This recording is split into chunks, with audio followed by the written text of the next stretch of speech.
Dein Stream wird ab jetzt live übertragen. Wir sind liver als live. Massiv. Das ist schön. Das ist schön. Was sagen wir? Grüß euch, Sommer. Servus. Jetzt Hallo kriegt an jetzt erst. Millionen Menschen vor den heimischen Geräten. Das ist stimmt, es sind wieder mal Millionen und es darf euch jetzt erst einmal natürlich wieder unser zauberhaftigstes Intro anschauen, dass der Sepp und ich noch mit 20 Sekunden an unsere Glöten spielen können. Hausei. Riverside Wort gerade immer ein bisschen. Ha! Jetzt habt ihr gemeint, das kriegt das Intro, da weiß die Katz von Corby.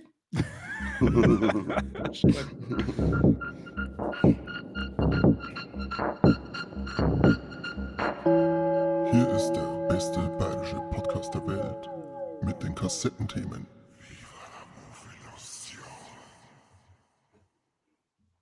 Zauberhaft.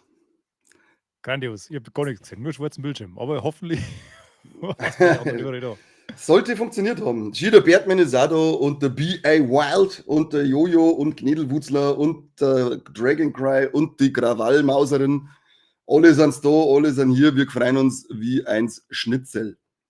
Obwohl ich es letzte Woche gequält habe mit meiner Nicht-Bildübertragung. Ich glaube, sie wollen jetzt einfach nur mal schauen, ob es nicht mehr so eine beschissene Drecksfolge wird. Oder ob wir wieder zurückfinden zur alter Stärke. Schreibt mir in die Kommentare, wie habt ihr denn das Special letztes Mal gefunden über Sketchen? Weil wenn es doch nicht so beschissen war, dann kann man das ja öfter mal machen. Okay, schreibt keiner hin. Satz bitte nett. Ja, satz bitte nicht. Seppi, was mich schon... War cool, sagt der Gnedelwutzler. Schön, ein Supporter Ja, hast du schon mal. Passt.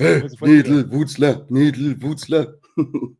Seppi, was mich schon die ganze Zeit, die Frage, die mir schon lange stellt, die ich eigentlich jetzt mal stellen wollte bei einem Intro, was hast du da gerade angeschaut? Was hast du da angereiht? Wo Ich warst du hab, in der virtuellen Realität? Ich habe den Backwaren-Simulator da gespielt gerade. Also Und- ich hab die Bäckerei Erl aufgemacht und da ein bisschen Teig geknetet in meiner Bäckerei. Und warum so? Also, was ist das für eine Art von Backen, die man da, weil normal ist das auf dem Tisch. Ja, das ist aber was für Anfänger. Also ich habe das ganze Level hergedreht und habe gesagt, ich kann, wenn ich schon in der virtuellen Realität den Backsimulator mache, dann möchte ich in alle Richtungen backen können und habe quasi unter mir, über mir, links, rechts, überall Backwaren gehabt, die ich kneten habe können. Ja, cool. Ja. Ja. Wie ist das Spiel dann an sich? Oder sollen wir das später im Talkthrough besprechen? Das ist ein Talkthrough-Special-Wert, ja. Passt. Das habt ihr gehört, der Seppi macht bald ein Talkthrough-Special über einen Backsimulator. Backwaren-Simulator. Backwaren-Simulator. Übrigens, heute, ich habe wieder was zum Unboxen dabei heute. Oh, stark. Das ist ganz stark, weil ich kann dir gleich mal vorwarnen, überhaupt nichts dabei, weil mein Tag ein bisschen vollgepackt war.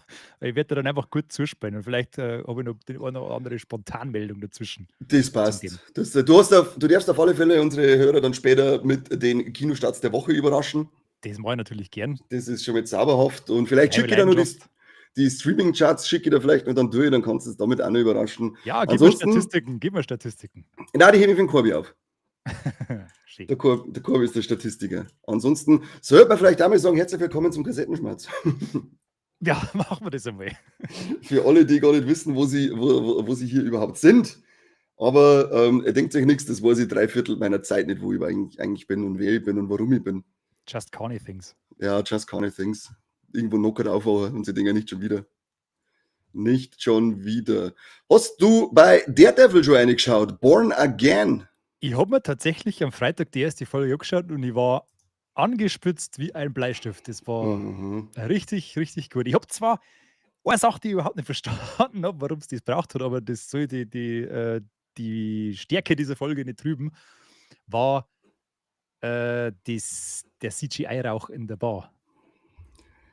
Ja, Der war hart kreislich.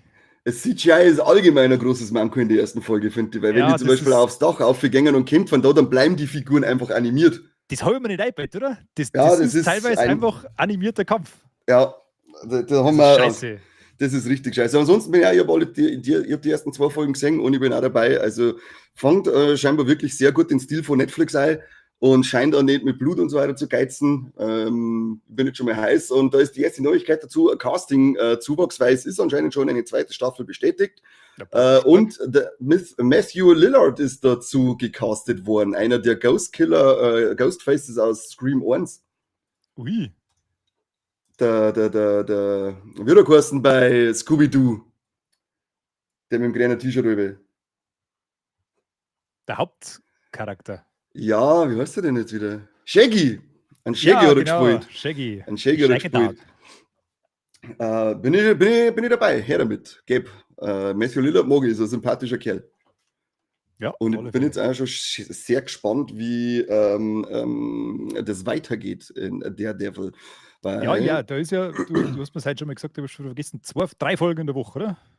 Ich glaube schon, jetzt dann am Anfang sind 2 Folgen gekommen und dann glaube ich, kommen noch 2x3 oder 3x3. Irgendwie so, ich müsste jetzt aber noch mal googeln, ich weiß nicht mehr genau. Auf alle Fälle ist es ein neuer Veröffentlichungsstil. Da kann sich dann vielleicht der Dragon Cry auch mal hier sitzen und die Serien gleich anschauen und nicht warten, bis wieder abgesetzt werden, wegen ihm, weil er sich nicht anschaut, wenn immer 2 oder 3 Folgen auf einmal kommen. Das ist eine furchtbare Unart, sowas.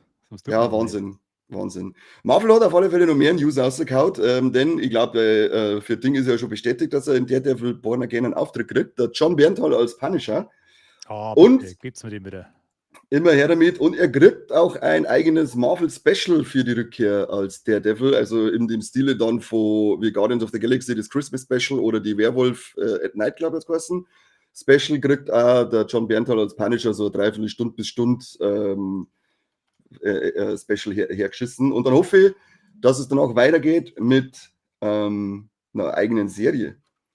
Aber da ist Marvel anscheinend, glaube ich, gerade richtig drin zum Erforschen, weil nämlich auch laut Deadline die anderen Figuren aus dem Netflix-Universum jetzt gerade durchleuchtet werden, ob man die wieder hernehmen kann. Also Jessica Jones und Luke Cage und ein Iron Fist. Ja, Jessica Jones nehme ich gern, die war richtig stark, aber der Rest, weiß ich nicht, den. Ja, Luke Cage fand die erste Hälfte voll stark, bis man dann den Gegner austauscht hat. Das fand ich ultra dumm. Ansonsten, wo sie halt bei denen mag, ist das Casting, die Castings fand ich top. Die Figuren passen sehr gut ein, gerade Luke Cage und Iron Fist war halt dann erzählerisch nicht so top. Aber wenn es die Schauspieler wieder hernimmt, dann bin ich gerne dabei. Und dann gibt es einmal Geschichten, die den Figuren würdig sind. Auf alle Fälle. Ja, mehr Sexszenen zwischen der Jessica Jones und Luke Cage, wo sie das Bett zusammen drehen. Ja, unbedingt. Das brauchen wir. Das war richtig schön. Was hat Marvel noch zum Bieten? Marvel ist eigentlich halt ziemlich präsent in den News. Weiß, werken wird Sau. Sie haben jetzt offiziell angekündigt, dass Spider-Man 4 mit Tom Holland im Juli 2026 erscheinen wird in den Kinos. Mhm. Da bin ich auch schon sehr gespannt. Haben wir da schon irgendwas dazu wissend an Infos? No. Gar nichts. Ich nicht, da müsste man Corby wieder fragen, weil der hat ja da immer die tiefen Infos aus irgendwelche Instagram-Posts, die er sofort glaubt. Die harten Quellen, die harten Fakten. Aber ich weiß da noch nicht viel. Bin aber gespannt, wie es weitergeht. Nach dem Ende von No Way Home bin ich da schon sehr, sehr angefixt. Das war nämlich schon das war dramatisch. Das war dramatisch. Wenig starken Marvel-Filme aus der letzten Garde, sage ich mal. Ja, aber warte, jetzt geht's wieder bergauf. Ja. Weiter bergab kann es ja fast nicht gehen. Na, weiter bergab als Tor 4 geht nicht. Das war ja wirklich so der Boden. Ja, genau. Das war der Boden. In allen Belangen war das richtig, richtig unterirdisch. Ganz, ganz grausam. Ganz, ganz grausam. Das habe ich einen von meinen Schuhen verloren unterm Tisch. Naja. Marvel möchte auch eine zweite Staffel zu Agatha All Along und Hawkeye machen. Sie haben aber dazu gesagt, but let's not rush it, let's get the right idea. Ja. Das hören wir gern. Und bei Hawkeye, da war also mir der Agatha All Along gefallen, aber Hawkeye da die richtig drauf warten, weil die haben eine super Chemie gehabt, die zwei miteinander. Die junge Cypher, glaube ich, heißt ihn echt. Und wie heißt der andere? Der Renner. Deswegen Gap. Ja. Aber gleichzeitig haben sie auch jetzt ein paar Dinge eingestampft, beziehungsweise auf On Hold gesetzt. Sie sind nicht gecancelt, aber 3 weitere Serien, die sie haben wollten, und zwar unter anderem eine Nova Corps Serie mit dem, was schon der komische Goldhelm-Typ mit dem Stern im Gesicht. Dann hätten sie noch eine Strange Academy gehabt mit dem Wong in der Hauptrolle. Und Terror Inc. Wobei mir jetzt zum Beispiel Terror Inc. gar nichts sagt. Na. Aber so auf alle Fälle in dem Beutel ist so ein Typ, der so ein halbes Skelettgesicht hat, mit ein bisschen Hautfetzen überzogener Maschinengewehr. Also muss gut sein. Ja, nichts Schlechtes. Ja, nicht. Aber vorerst muss man so gedulden, diese Serien sind on hold, aber sie haben extra betont, nicht gecancelt, nur auf Pause, um das vielleicht ein bisschen anzupassen. Das war's fast mit Marvel. Fast. Denn eins haben wir noch. Immer noch eine After-Credits-Scene. Es gibt immer noch eine After-Credit-Scene und eine Post-Credit-Scene und eine Before-the-Post-Credit-Scenes. X-Men 97, die animierte Serie, gezeichnete Serie, wird 2026 in Staffel 2 gehen. Da freuen wir uns schon sehr, auch wenn es unglaublich sauber zu viel lang dauert. Aber die Serie war wirklich bombengeil. Ich verstehe nicht, warum eine Serie wie zum Beispiel jetzt auch diese Spider-Man, die freundliche Spinne aus der Nachbarschaft, diese animierten Serien, warum die teilweise besser erzählt werden als die Filme zuletzt. Das ist eine gute Frage, ja. Ich glaube, weil sie da vielleicht den Luxus haben, dass meinen, sie müssen nicht jeden Menschen auf der Welt ansprechen, sondern sie können ein bisschen schreiben einfach. Ja, ich weiß nicht. Weil der Durchschnittskinogänger, der passt ja sowieso nicht auf, der hat ja immer nur das Handy nebenbei und deswegen muss das ja seicht erzählt werden. Ja, dann hau ich ihm aber einen Popcorn-Eimer über den Schell, wenn er vor mir sitzt und mit dem Handy hinter die Blitzau. Furchtbar leid. Grausamst. Ja, das waren jetzt mal die super krassen News aus dem Universum MCU. Und dann gibt es ja noch ein zweites Comic-Universum, das hat auch ein bisschen Infos rausgekaut, nämlich der James Gunn und sein DC-Universum hat jetzt bestätigt, dass Clayface ein Body-Horror wird mit einem R-Rating. Das ist interessant. Das darf ich auch sagen. Ich hoffe auf sehr gute, sehr geile handgemachte Effekte, weil dann ist das dann muss das ein Brett werden. Regisseur wird der James Watkins sein. Watkins? Da muss ich jetzt nebenbei selber schnell mal auf IMDb schauen, weil ich gerade nicht weiß, was der schon gemacht hat. Mir gesagt zwar der Name was. Ja, das ist wieder eine Vorbereitung hier. Unfassbar. Eden Lake hat der gemacht. Ja. Eden Lake. Ja, Kruzifix, so liebe Frau, da schon hier.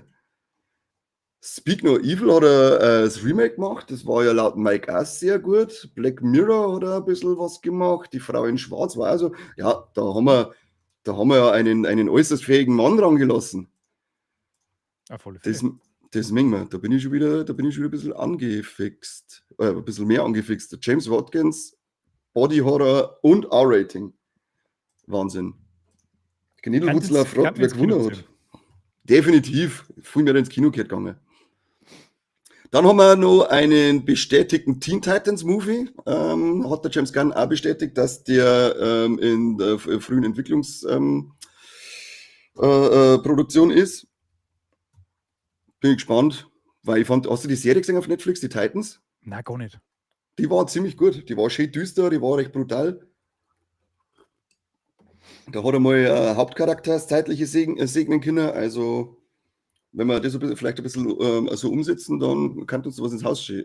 Was könnte im bevorsteht. Das nehme ich an. Dann haben wir noch, was hat er noch gemacht, dieser James Gunn? Der ist ein fleißiger Sau. Das ist wirklich ein fleißiger. Das muss eigentlich ein Deutscher sein, so fleißig wie der ist. Das ist ein Wahnsinn. Er schreibt schon an einer Fortsetzung zu seinem Superman-Film, den wir dieses Jahr im Sommer kriegen. Ja. Dann da bin ich immer vorsichtig euphorisch. Ja, als James Gunn. Sag mal einen schlechten Film, den er bisher gemacht hat. Superman ist einfach schlecht. Weiß nicht, du bist schlecht. Was man kann. Ja, natürlich, du bist schlecht. Hallo, der kann kämpfen. Ja, geht so. Das ist ein ziemlicher Winzler, obwohl er eigentlich keiner sein braucht. Ja, außer beim Zack Snyder, da hat es ausgewinselt, da hat er gekämpft. Ja, da habe ich schon weggebuckt. Da kann ich nichts mehr sagen dazu. Da muss ich da einfach glauben. Da tue ich mir hit damit, aber ich muss. Was bist denn du für ein Huso? Wahnsinn. Auf alle Fälle ist auch eine zweite Staffel vom Penguin angeteased worden. Das mengen wir auch. Dann hat der Robert Pattinson jetzt schon zum Schimpfen angefangen, dass er endlich anfangen möchte mit Batman 2, weil er keinen Bock hat, dass er dann ein alter Mann ist bis so anfangen. Ja, das war ganz gut. Es kommt da noch pass auf, was haben wir da noch? Lanterns haben das erste Promo-Bild von unseren 2 Lanterns gepostet, aber es sucht sich selber, keinen Bock nicht drauf. Ich hab's irgendwann einmal da gehabt, ich sag's wie es ist, aber ich find's nicht mehr, leckt's mich doch. Und im August soll dann endlich auch Peacemaker Staffel 2 kommen. Da freue ich mich richtig. Das Weil wird super. das war nicht so geil bescheuert. Läuft das wieder auf RTL Plus?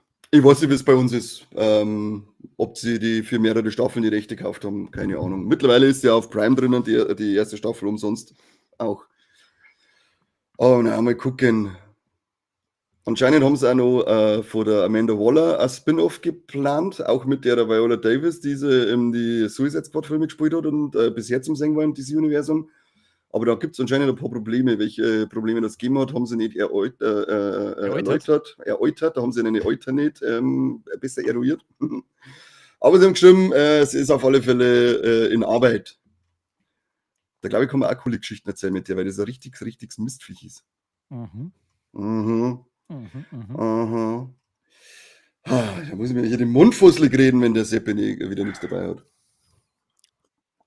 Eine ganze Woche hat er immer Zeit, dass er sich auf News vorbereitet und er bringt nicht auf die Reihe.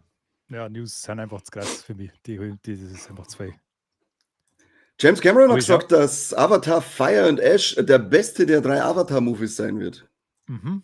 Alles klar. Die Messlatte liegt Am Boden.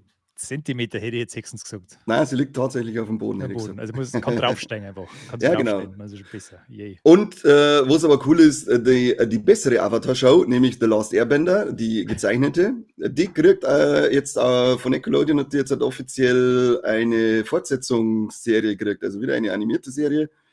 Und ja, wenn jemand was Gutes mit dem Namen Avatar sagen möchte, dann schaut er sich The Last Airbender an. Das ist nämlich wirklich eine tolle Geschichte. Und Oder hört sich die Band Avatar an. Gibt Optionen auf alle Fälle. Band Avatar, die habe ich noch nicht gehört, die mir jetzt nicht mitempfehlen, weil du nämlich einen äußerst dämlichen Musikgeschmack hast. Kunst ungehört empfehlen. Nein, das geht nicht. Kann ich nicht machen. Hast du mitgekriegt, dass Amazon die kreative Kontrolle über das James Bond-Franchise geholt hat? Ja, da haben wir doch nicht schon mal drüber geschwätzt gehabt. Da ist doch das Urgestein vom James Bond-Casting ist doch da ausgestiegen und hat gesagt, man soll vielleicht nicht jeden Scheiß irgendeinem Tech-Milliardär überlassen, weil der Bezos doch sofort danach Umfrage gemacht hat an seine Twitter-Follower, wer denn der nächste James Bond sein soll. Und die ist so glaubt gehabt. Achso, das weiß ich, er weiß jetzt nicht mehr. Ich weiß nur, dass er jetzt offiziell gekauft hat. Aber es hat schon geheißen, James Bond bleibt auf alle Fälle männlich und ein Brite. Das wird auf alle Fälle das Thema, dass er männlich bleibt, wird dann Corby sehr gefreien, unserem Frauenhasser. Und an Mike wird gefreien, dass er hoffentlich weiß bleibt. Idris Elba. Ist ja bisher nicht bestätigt. Ja, aber Außerdem heißt der Idris Elba. Du bist genauso dumm wie ich. Der heißt Idris Elba. Oh, Entschuldigung, Idris. Ja, das hört sich falsch schon, gell? Ja. Vor allem dann hätte mir der Mike damals, der Vollidiot, der nicht einmal gescheit Deutsch kann, hätte er mich angefickt, warum ich das nicht weiß. Ich sage, der scheiß Maul, du kannst keine 6 Wörter auf Englisch. Aber wenn wir schon bei Mike sind und bei dem Thema, hoffentlich bleibt der Schauspieler weiß. Die Wayans-Brüder, die ja jetzt mit Scary Movie 6 zurückkommen, wollen auch ein White Chicks Sequel machen. Das kann ich nicht begrüßen. Das war einer von den schlimmsten Filmen, die ich je gesehen habe. Ich finde ihn super. Der ist auch nur bekackt. Ja, und er ist geil bekackt. Aber ja, ich weiß nicht, vielleicht funktioniert er in der Originalsprache besser. Auf Deutsch war der teilweise so weird. Ja, er ist ja komplett weird, also er ist völlig bescheuert, der Film, ja. Aber ich finde den wirklich auf so einer Ebene brunzblöd, dass ich viel lachen haben müssen. Allein wenn sie im Auto dann sitzen und irgendein Liedl singen wollte, die ganze Zeit, irgendein Hip-Hop-Liedl, wo dann irgendwelche Rappers N-Wort die ganze Zeit droppen und dann ihre Freundinnen so, oh, dürfen wir das sagen? Und dann die 2 Wayans als weiße Frauen, na klar, von denen ist doch keiner hier. Und dann hocken sie da und singen diese ganze Zeit. Das ist so geil, wenn du sagst, von denen ist doch keiner hier. Ja, Mike gefällt das. Die haben ja jetzt auch schon ein bisschen ältere Semester, ja. Die den Humor noch zeitgemäß hinbringen, dass er wirklich catcht, die junge Leute. Schauen wir mal. Das wird uns wahrscheinlich Scary Movie 6 als erstes zeigen. Ja, das wird also ein Gradmesser. Da bin ich auch schon gespannt. Wir haben jetzt auf alle Fälle zu Harry Potter Serie neue Casting News, denn der John Lithgow, Den kennt man als Trinity Killer zum Beispiel von Dexter, ist jetzt offiziell als Dumbledore gecastet worden. Das war noch Zeiten, wo der Trinity Killer noch was war. Bei Dexter. Was?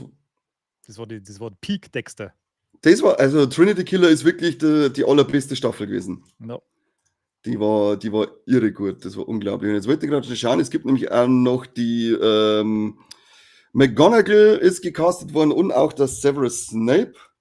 Und da werden alle wieder Schimpfer und Buifern, weil der Severus Snape von einem Schwarzen gespielt wird. Oh, heute haben wir wieder massiv unterwegs, du. Aber hallo, du, da ist wieder richtig Achterbahn. Wo haben wir denn da? 2 weitere Professoren. Verpiss dich mit alles akzeptieren. Einmal ist es die Janet McTeer. Die kenne ich jetzt ehrlich gesagt nicht. Auch nicht vom Schnauzer her. Und der zweite ist der Papa Esidu, der an Severus Snape spielen wird. Woher kennt man den bekannt aus Gangs of... Stimmt, Gangs of London war das. Wow, ist das eine gute Serie. Gangs of London müsste ich anschauen. Wow, habe ich jetzt gerade meinen Laptop abgespuckt beim Schmerzen. Gangs of London kann ich nur empfehlen und da hat er mitgespielt, stimmt, vorher da kennen. Woher kennt man dann die Jane McTeer, bla bla bla. Das ist die Oscar-nominierte Britin, wäre damit die Nachfolgerin. Ja, das ist mir klar, dass die Nachfolgerin war. Das heißt, mal sagen, wo die mitgespielt hat. Du Schweineseite.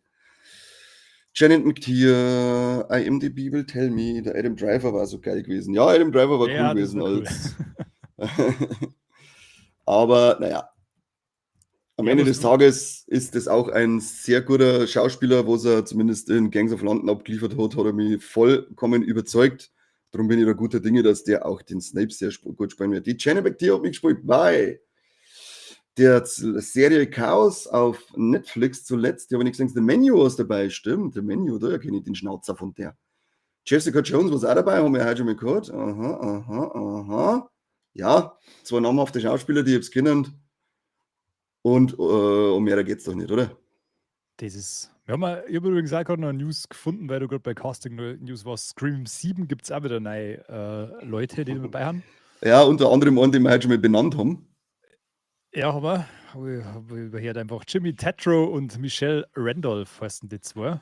Das sind jetzt nicht allzu spektakulär, kennt man aus dem Yellowstone Prequel 1923 oder Landman oder 22 Jump Street oder Modern Family.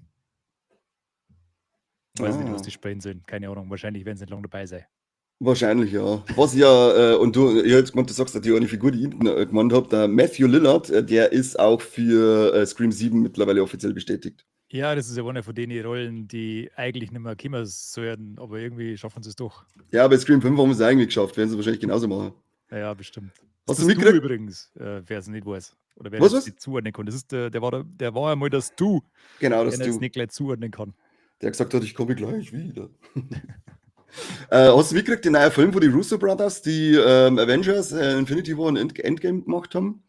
Der jetzt, ich glaube, auf Netflix ist, der The Electric State mit ja, der ist mir gestern empfohlen worden. Mit der Millie Bobby Brown und wie heißt der andere, der Star-Lord, weißt du schon? Der Christian Pratt. Ja, der ist mir irgendwie suspekt vorgekommen, der Film. Mir auch und hat jetzt auch den schlechtesten Score auf Rotten Tomatoes für einen Russo Brothers Film ever mit 23%. Ich weiß nicht, was diese Scheiße sind mit diesen Netflix-Kackfilmen. Ich verstehe es langsam echt nicht mehr. Ich auch nicht. Ich habe mir den Film angeschaut, den Trailer angeschaut und habe gedacht, nee, ich bin raus. Ich weiß nicht, wo das noch hinführen soll. Das ist wieder eine richtige Ramschbude. Ich verstehe nicht, warum es dann über so riesengroße Namen in eine Filme brauchen, die das ganze Budget verschlingen, wenn es dann nur Mist abliefern. Ja, weil sie hoffen, dass über die Namen die Leute gezogen werden. Ja, weil mittlerweile muss doch das schon beim vorletzten und drittletzten den Netflix-Abonnenten auch immer sein, dass das einfach Brühe ist. Die Filme sind ja trotzdem jetzt mal in die Top 10 von die Netflix-Charts und so weiter. Also Netflix. Sie schauen sie ja trotzdem immer alle an. Ja, ich meine, da hast du ja dann einmal die Streaming-Charts, da sind sie ja oft, tauchen sie ja trotzdem auch mit auf, weil sie auch in die allgemeinen, also irgendwie zirkt es die depperten Leute schon über. Die müssen sich auch auf das verlassen, was die Anbieter angeben, oder? Es gibt ja keine gebundene Stelle, die das irgendwie vermessen kann. Das ist ja immer das, was die ausgeben. Keine Ahnung. Es ist also ein bisschen shady, wenn du mich fragst. Du bist shady. Das ist korrekt. Das ist schön. Krawallmaus schaut gerade als Harry Potter Suchti, werde ich es natürlich trotzdem schauen, aber ich bin trotzdem noch skeptisch. Ja, und Alan Rickman kommt echt keiner ohne, wie es geschrieben hast. Also, das ist wirklich Alan Rickman als Snape, das war Perfektion, möchte ich behaupten. Aber ja, am Ende des Tages muss das Gesamtbild dann passen. Ja, wir müssen aber natürlich auch die Gefahr, darf man auch nicht außen vor lassen, dass wenn diese Harry Potter-Serie scheiße wird, dass uns automatisch alle anderen Filme ruiniert werden. Und Bücher. Alles. Ja, na klar, die zünden ja sofort die Bücher. Ja, die hat es dann nie gegeben. Die hat alle schlecht waren am Vormittag. Das Muss man schon ist, aufpassen. die zerstören eigentlich meine Kindheit dann. Das ist ganz Der klar. kaputt. Rings of Power hat auch wieder Zugang gekriegt, nämlich einmal an Jamie Campbell Bower, glaube ich, oder Bauer, keine Ahnung, wie man ausspricht. Der hat den Bover. Bauer. Ich weiß es nicht. Der Mann hat aber den aus Stranger Things, den Besen in der 4. Staffel jetzt gespielt, oder geheißen? Habe ich nicht gesehen. Was ist denn mit dir? Warum bist du denn eigentlich so saubehindert? Meine Lebenszeit ist mir wertvoll. Ja, für was? Für Bullshit. Für Kassettenschmerz-Folgen aufnehmen. Da macht man ein Ding, macht man einen Filme-Podcast und dann hast du nur uninformierte, traurige Spacken dabei. Das ist einfach alles so unter 100. Weißt du, wie lange das eine Wrestling-Folge dauert? Halt doch deinen Schnauzer. Jetzt pass auf, Jamie Campbell Bavr. Oder Bavro hast du gesagt, sprich bei den. Befran. Befran? Meinst du, dass der mit dem Ralf Finet verwandt ist? Ja. An Wegner hat er gespielt, den Besen Wegner, so hat er gelassen. Jetzt jetzt aber beieinander. Die Anspiel von Stranger Things auch gespielt, das grottenschlechte Mistviech. Das war, also in der Serie war eine Bombe. Und dann noch der Eddie Marzahn, nicht verwandt mit der Cindy von Marzahn. Mario Barth grüßen. Ich bin so lustig. Der hat mitgespielt in, das Gesicht kennt man auch von dem. The World's Ends, Nobody and the Huntsman. Zuletzt war er zu sehen in, was kennen wir da? Was kenn ich, beziehungsweise sagen wir so, was kenn ich? Hey, der spielt einen Scheiße mit in der letzten Zeit. Operation Fortune, da hat er mitgespielt, schaut's her. Dann ist doch das jetzt auch. Da bin ich jetzt mal gespannt. Da bin ich echt gespannt, ob man auch die haben ja für Ringe der Macht jetzt den kompletten Writers Room oder so ziemlich den kompletten Writers Room austauscht. Da bin ich echt gespannt, ob man die Neubesetzung der Leute, die dann schreibt, ob man das gespürt in der Serie. Ja, ich fürchte es fast. Also, kann man jetzt zum Guten oder kann er auch zum Schlechten sein? Aber normalerweise ist das aber gar so ein gutes Zeichen, wenn die komplett ausgewechselt wird. Es geht so. Wir haben da noch einen Eric Stonestreet aus Modern Family, man kennt ihn als Cameron, den Dicken, oder sagen wir den Beleibteren. Der ist jetzt gecastet worden für Dexter Resurrection und da ist der Cast für Dexter Resurrection, der ist schon ziemlich namhaft mittlerweile, muss ich sagen, mit der Uma Thurman, Peter Dinklage und jetzt dann Eric Stonestreet. Und ich habe heute schon einen Kommentar gelesen, was kostet, das war eigentlich bombengeil. Hast du Modern Family wenigstens was gesehen? Da habe ich hin und wieder mal reingeschaut, ja. Also, darf mich jetzt nicht als Kenner der Serie bezeichnen. Ja, dann ist wurscht. Auf alle Fälle hat es geheißen, dass witzig war, wenn er einen Clown-Killer spielen wird. Und das, als Modern Family-Kenner ist das witzig. Simon Reisenecker ist da. Habe die Ehre. Servus. Send Dickpick. Traust du nicht. Jetzt? Live? Wir warten mal. Okay.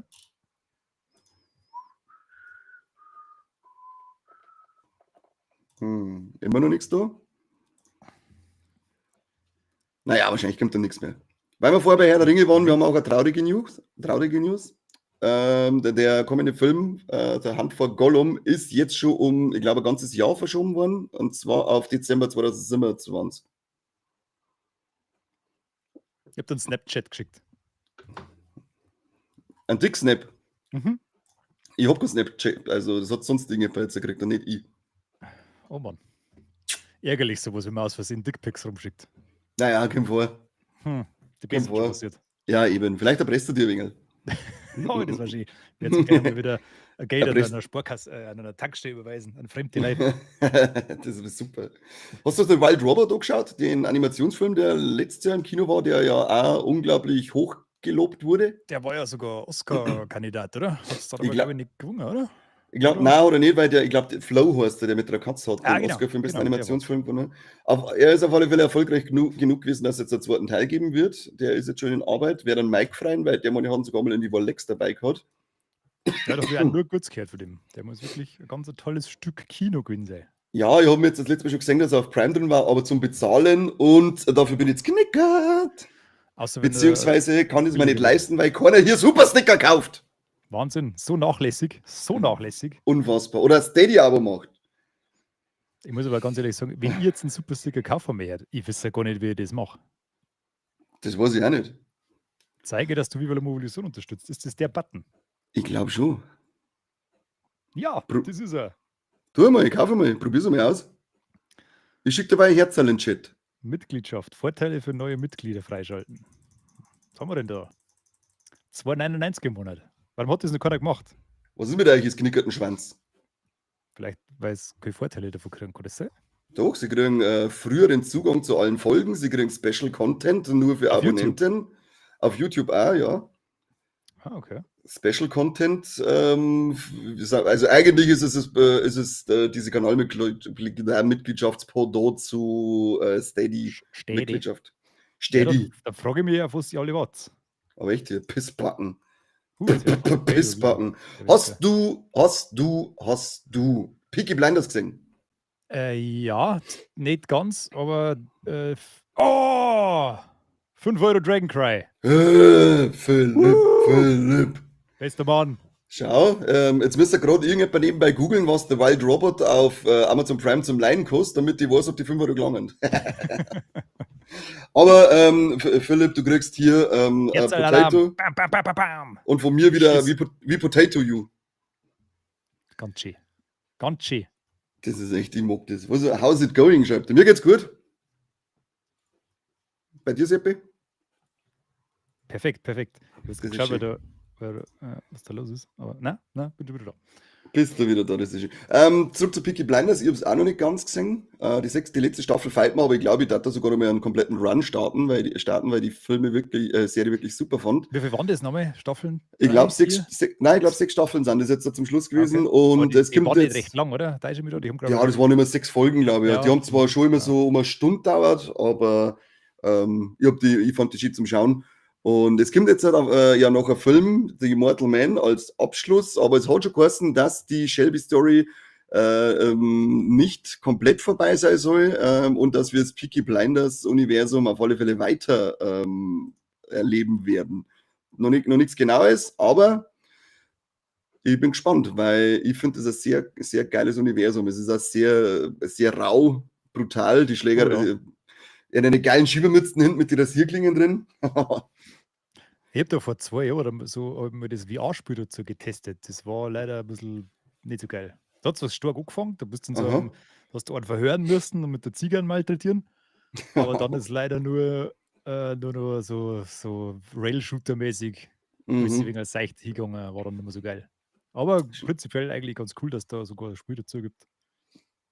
Das habe ich zum Beispiel gar nicht gewusst, dass das Spiel geht, aber nur VR, oder? Das war nichts Das war ein Normales. reines VR-Spiel. Ja. Nicht einmal Okay. da ist sehr bekannt worden. Okay, dann kann es abhauen. Letzte News von meiner Seite. Es wird ja eine Follow-up-Serie zu The Office geben. Das Büro, wer es kennt, mit dem, wie der geheißen, ach, ich und Namen. Ist wurscht, ist wisst, wen ich meine. Steve Carell, oder was? Der jetzt hat? Evan Allmächtig. So Maul ich jetzt halten. abgespeichert. Ja, genau, aber es ist der Steve Carell, glaube ich, oder? Ja, genau. Passt. Erste Casting-Bestätigung ist der Oscar Nunes. Ob man es ausspricht, weiß ich nicht. Ich bin selten im Mexikanischen unterwegs. Er wird er wird auf alle Fälle wieder seine Originalrolle aufnehmen, die er in The Office Code hat. Und dann hoffe ich mal, dass wir noch mehr aus der Originalbesetzung finden, weil ich fand The Office sehr witzig. Hast du die angeschaut? Nein, Warum? wie gesagt, Warum schaust du nie so? eine Folge Wrestling, 3 Stunden. 3 Folgen in der Woche. Eins habe ich noch vergessen, will ich nur kurz anmerken. Ich glaube, wir haben jetzt schon mal im vorletzten Kassettenschmerz gesagt, dass ja der Regisseur von Barbarian mittlerweile angeheuert worden ist, dass Resident Evil einen neuen Film macht. Und Zack Cregger hat jetzt gesagt, er wird den Film September 2026 veröffentlichen. Und da freue ich mich schon so viel, wenn endlich einer einen Resident Evil Film macht, der tatsächlich auch gut werden kann. Ja, das war wirklich sehr schön. Das war sehr schön. Seppi, hau mir die Kinostarts der Woche raus. Ich hau's raus. Ich hau's raus. Also, am Hau on Donnerstag, raus. den 13. März, haben wir ein Thriller-Drama mit Für immer hier. Wir haben Köln 75, ein Biopic. Wir haben Bonhoeffer, ein Biopic. Wir haben Der Prank April, 1 Komödie. 1 Komödie. 1 Komödie, 1 deutsches Komödie sogar. Wie ist das, Mario?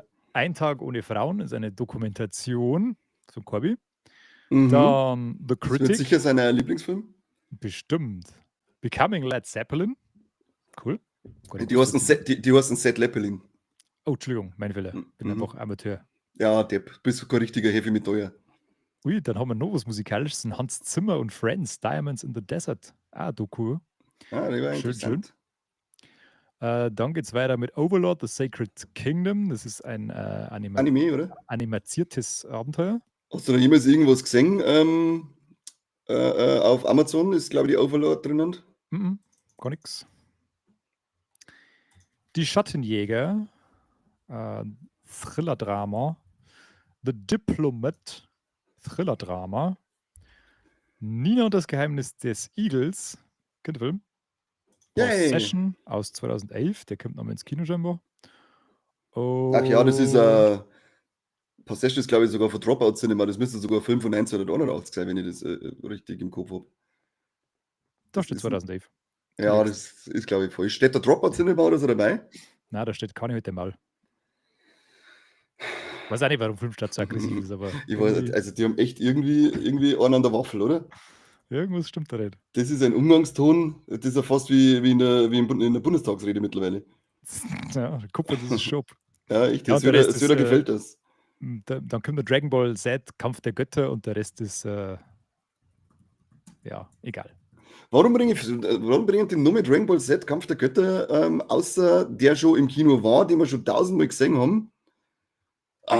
Regt mich auf. Es hat noch so viel Dragon Ball Z. Ja, aber es hat so viele Dragon Ball Z-Filme gegeben, die sicher unbekannter sind. Da wo die Dragon Ball Z-Fans vielleicht sagen, hey, den kenne ich noch gar nicht und der läuft sogar im Kino, ich kann mir den im Kino anschauen. Aber ist man ja Extended Cut, vielleicht deswegen. Abgesehen davon ist ja das sowieso auch nur eine, ich glaube, Zusammenschnitt der ersten 3-4 Folgen. Keine So, Ahnung. jetzt lass mich schnell selber schauen wegen Possession, du blöde Potsau. Streitet immer mit Filmstarts. Da 1981, du Wutsau. Gehst mir vielleicht auf Nerven. Dann kriegst du von mir jetzt du auf alle Fälle nur die Streaming-Charts. Ja, Oma, schneller. Platz 10 ist Landman, Staffel 1 auf Paramount Plus. Platz 9 ist 1923, Staffel 1 auf Paramount Plus. Platz 8 ist House of David, Staffel 1 auf Prime Video. Platz 7, Devil in the Family, The Fall of Ruby Frankie, Staffel 1 auf Hulu. Ein Beat geben. Ja, Gimme the Beat, Platz 6, Paradise, Staffel 1 auf Hulu. Platz 5, Reacher, Staffel 3 auf Prime Video. Hau ab jetzt. Ja, nicht. Es sind sowieso nur lauter Serien, die keiner nicht kennt hat. Platz, außer Reacher kann man vielleicht kennen. Platz 4 ist Love is Blind, Staffel 8 auf Netflix. Und ich muss mich jetzt nicht outen. Ich habe mittlerweile Du bist ein großer Fan jetzt, gell? Ja, ich habe jetzt Love is Blind, die erste Staffel gesehen, diese deutsche, und es ist wow. Es ist, ja, wow. Ich kann verstehen, warum der Corby grantig gewesen ist. Aber es ist gut zum Lästern. Da muss man sich hinsetzen. Eigentlich braucht es ein paar beste Freundinnen, mit denen du hier sitzt und dann Kaffee schlürfst und Kuchen frisst und dann über die Weiber da drin und die Typen die ganze Zeit lästerst. Ich werde halt immer wirklich vor einem Trash-Fachmann wissen, ob das wirklich gut ist. Also auf Trash-Niveau gesehen, weil sagen wir mal, wenn man das Sommerhaus der Stars oder Kampf der Reality Stars oder sowas hernimmt oder Temptation Island, in welcher Liga bewegen wir uns da? Ich habe keine Ahnung. Neben das mehr hätte ich wissen, aber keiner hat da Ahnung herin. Aber also ich hätte jetzt was gesagt, dass er schon auf einer hohen Ebene spielt, weil das sind schon alles ganz schöne Witzfiguren teilweise. Ein paar sind dabei, wo du sagst, das ist doch eindeutig, der ist eindeutiger Serienkiller, der schaut immer so. Oh Gott. Aber Und haben er das sagt, völlig unbekannte Menschen oder haben das so Z-Promis? nein, ich würde sagen, das sind unbekannte Menschen, ich habe da keinen davor kennt. Dann ist einer dabei, wo du sagst, der Typ ist, glaube ich, offensichtlich absoluter Todesnarzisst, der nur Frauen sucht, die er irgendwie zerstören kann. wo es Also dann wird eine aufge... Plattform geben. ja, das kommt dann erst danach auf, als sie miteinander daten und so weiter, wo sie anscheinend für Sachen zu der gesagt hat und so. Ich sage, ja, wow. Muss Das damit die Caster zurücklassen. bestimmt nicht gemerkt Ich vorher. muss nochmal zurückschlafen lassen, mir aufschreiben, damit ich weiß, wie man das am besten macht. Ja, das ist Quality Content. Also Love is Blind, Quality Content, die deutsche Oh, Staffel. lecker, du. Streaming Charts, zurück dazu. Platz 3 Zero Day, Staffel 1 auf Netflix. Dann Platz 2 ist 1923, die zweite Staffel auf Paramount Plus. Das hast du vorher gesagt, das ist das Prequel zu Yellowstone, oder? Korrekto. Ah, Yellowstone müssen wir auch mal schauen. Und Platz 1 ist Running Point, die erste Staffel auf Netflix. Sagt man schon wieder alles überhaupt nichts. Ich habe noch was völlig überhaupt nicht Aktuelles, aber das muss jetzt einfach einmal gesagt werden, weil bei den Rolex darf ich ja nie mitmachen. Ich schaue mir aktuell die Serie Der Pass an auf Netflix. Das ist eigentlich ein Sky Original, Ja. früher auf Sky, und die ist scheiße gut. Die ist richtig, richtig gut. Das ist eine zweite Staffel, kann ich nur empfehlen. Haut euch die mal ein. Ist, glaube ich, schon, wird es, glaube ich, auch nichts mehr geben. Es gibt 3 Staffeln, meine ich, soweit. Da hätte ich auch mit Bock. Ich glaube Aber schon, die dass die durch echt ist. stark. Also massiv gute Schauspieler dabei, vor Mhm. allem österreichische. Ist das nicht sogar, ja, ist eine deutsche oder österreichische Produktion, oder? Ja, genau, das ist halt da so, und da haben halt so die Grenze zwischen Deutschland und Österreich, da geht es halt darum, und die helfen sich gegenseitig aus, weil das eine mal in dem Bereich ist und in anderen anders mal auf dem Bereich von der Grenze und so. Dann kooperieren die immer und Wahnsinn. War echt Sehr überrascht, hätte man niemals gedacht. Und nächste Woche, das geht jetzt vor allem auch an den Dragon Cry, möchte ich in die Streaming-Charts Daredevil Born Again lesen. Also, Leute, sitzt euch hier und schaut euch Daredevil an. Ich mache dabei das Backerl auf. Könnt ihr euch schon mal herschalten auf Disney Plus und. Ja, das ist 55 Minuten, wie du das Backerl aufbaust. Nein, sie sollen es nur schon mal herschalten auf Disney Plus und in einer Liste eine da, damit es dann nach dem Talkthrough halt, der im Anschluss folgen wird, gleich losgeht. Ich krieg das Backerl nicht auf. So, und jetzt gehen wir dabei wieder unboxen. Wir haben hier einen Guernica. Kenn ich nicht. Wunderschön. Wunderschön. Kamera macht wie immer nicht scharf. Dann haben wir Drum Kingdom. Ich habe es letztes Mal schon mit einem Kumpel jetzt einmal geschaut, ob die ganzen Karten, die wir bisher hier unboxed haben, irgendwas wert sind, aber wir haben noch nicht wirklich was rausgefunden. Hamlet. Hamlet. 2 Minuten geschaut. Ich weiß es nicht mehr. Speed Chill. Ah. Ja, yeah. Am Wochenende sagst du mir, wie Speed kann ich. Roddy. Ich hasse die Kamera. Warum kannst du keinen Fokus setzen? Weil es die beschissenste Kamera von der Welt ist. Die ja. Kuro Marimo. Hat anscheinend ein Afro in die Hände und auf dem Kopf. Geiler Typ. Dann eine Ulti. Die kann sich in einen Dinosaurier verwandeln. Das ist cool. Das ist nämlich bei der, ich glaube, Wano Kuni Arc. Und das sind lauter so coole, die sie in Dinos verwandeln können. Duval. Ein Robson. Oh, jetzt haben wir auch noch einen King. Der ist auch von Wano Kuni. Das ist von die Chefe da. Wie hat geheißen, dem Chef? Mit große Muskelkraft. Ja, einer der 4 Emperor, ich weiß nicht mehr, wie der geheißen hat. Ich bin doch keine Ahnung, ich bin da komplett raus. Imperial Flame. Das tut sogar ein bisschen glitzern, so am Rand. Sagt man das? Ja. Schön, ja. Ein hübscher, kleiner, neckischer Schimmer. Ja, und jetzt gibt es noch Shaku Yaku. Das tut richtig schimmern. Das ist nicht gerade hübsch klein neckisch, sondern ist richtig aufdringlich, in your face shimmering. Oh, ich brauche Sonnenbrille, Alter. Ja, really. Setz really. Oder die rote Brain vom Daredevil. Oh ja, dieser Schnieke. Ja, das ist voll geil. Ich hab so eine sogar. Leider ist dann alles rot. Das ist blöd. Ich würde es gerne immer aufsetzen, aber leider sehe ich dann nur noch rot und ich glaube, dass das auch nicht so gesund ist für die Augen. Darum habe ich es halt nicht auf. Ja, besser ist das. Ja. So, das war der Kassettenschmerz der Woche. Brutal. Haben wir trotzdem eine 3 Stunden zusammengebracht, wo ich keine einzige News dabei gehabt habe. Ja, ich habe aber ordentlich abgeliefert, muss ich sagen. Also vielleicht kann das ein paar Leute mal in die Kommentare auch zu würdigen, ein bisschen würdigen, dass ich hier richtig einen Oberkaut habe und der Seppi sie scheinbar die ganze Zeit nur einen Oberkaut hat. Anstatt der Bodding. Ja, hier die Möhners Mösen, ja. Ansonsten aber danke an alle, die zugeschaut haben. Schön, dass ihr dabei wart. Wenn wir irgendwas vergessen haben, was ihr gelesen habt, haut es unten in die Kommentare eine. Darf mich interessieren, was für News das noch gibt oder welche News wir als nicht wichtig genug erachtet haben. Krawallmaus hast du gut gemacht. Da kriegst du ein Potato von mir. Ui, ich tue Herzl schießen. Du Herzl schießen. Es ist jetzt 20:16 Uhr, um 20:30 Uhr könnt ihr wieder einschalten. Dann kommt nämlich der Talkthrough Mitte März, aber vom Februar. Wir haben es noch nicht geschafft, aber es hilft nicht. Wir brauchen ja einen geregelten Ablauf. Gell? Und da können wir im Februar nicht auslassen, auch wenn es ein kurzer Monat war. Drum, schaltet in einer Viertelstunde wieder ein. Dann können wir euch wieder potatoen. Wir lieben euch. Bis gleich.